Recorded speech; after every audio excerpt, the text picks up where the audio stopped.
So, the government shut down again. And if you're a small business with federal contracts, you're probably wondering, okay, what do I actually do right now? Well, grab your coffee or maybe something stronger because I'm about to walk you through this together. For some of you, this is not your first brush with government drama, but here's the thing, every shutdown is a little different. And honestly, most of us are just figuring this out as we go. So I put together a guide to help you navigate the shutdown. Stay to the end and I'll show you how to get a copy of it. Here's what's actually happening right now. The government is in a lapse of appropriations, fancy term for they ran out of money to spend. But here's the good news, not everything stops. Some contracts keep going, some pause, and some are in this weird gray area. The key is figuring out which bucket you're in. And that's exactly what we're going to talk about right now. So let me tell you what nobody really explains clearly. Just because your contract has money in it doesn't automatically mean you're good to go. I know, that sounds backwards, right? Here's the deal. If your contract is fully funded, like all the money is already obligated and sitting there, you're probably okay to keep working. But, and this is important, you might not be able to get to the work, like the facility might be closed, or your COR might be furloughed, or you can't access the systems you need. So step one is actually figuring out, can I legally keep working and should I? Those are two different questions, my friend. Okay, so here's what I want you to do, and I'm going to make this super simple because we're all busy and stressed enough already. First thing, make a list of all your contracts. I know, sounds basic, but hear me out. For each one, write down, is it fully funded? Is it incremental? Do you need access to a government facility or person to do the work? This is your heat map, and it's going to tell you where to focus your energy. Second, if you have not heard from your contracting officer, reach out to them immediately, like actually reach out today. Just a simple email. Hey, given the shutdown, should we continue work on this contract or pause? Get it in writing. That's your insurance policy right there. Third, look at your cash situation, not to freak you out, just to be smart. How long can you go if payments slow down? Can you speed up any invoicing for work you've already done? Maybe tighten up on collecting those old receivables? See, nothing crazy, just smart business moves. You know what I learned from past shutdowns? The people who do okay aren't the ones who panic or pretend nothing's happening. They're the ones who just document everything. Like if you can't access a building, take a photo of the closed gate, save that email, note the date and time. If your KOR isn't responding, document it. If you have to stop work, write it down.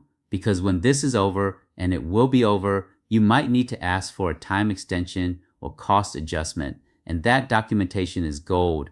Think of it like taking photos after a fender bender. You hope you don't need them, but man, you're glad you have them if you do. Okay, let's get to why you're watching this video and why I made this video.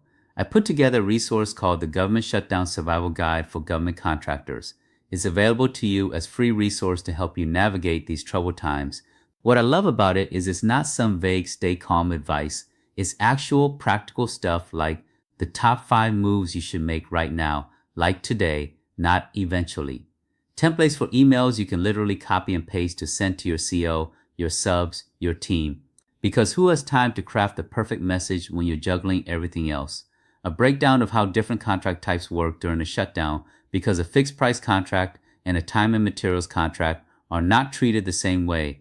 Cash management strategies specifically for small government contractors, not generic small business tips, stuff that actually applies to our world.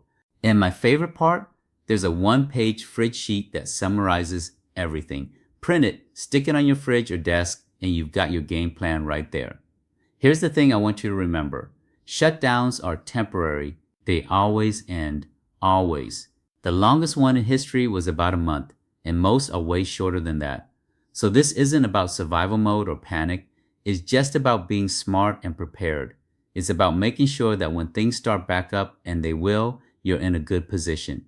Your relationships with your COs are solid because you communicated well, your cash is managed, your documentation is tight. You're not just surviving, you're setting yourself up to thrive when this is over. And look, if you're feeling stressed about this, you're not alone. Every small GovCon is dealing with the same stuff right now. We're all in this together. So be kind to yourself, reach out to your network, and don't be afraid to ask questions. The guide I mentioned, it's got checklists, it's got FAQs, It's got everything laid out in plain English. No legal jargon, no confusing government speak, just clear, helpful information. So here's what I want you to do. Click the link right below this video. It'll take you straight to the Government Shutdown Survival Guide for government contractors. Download it, skim through it, and just see what applies to your situation.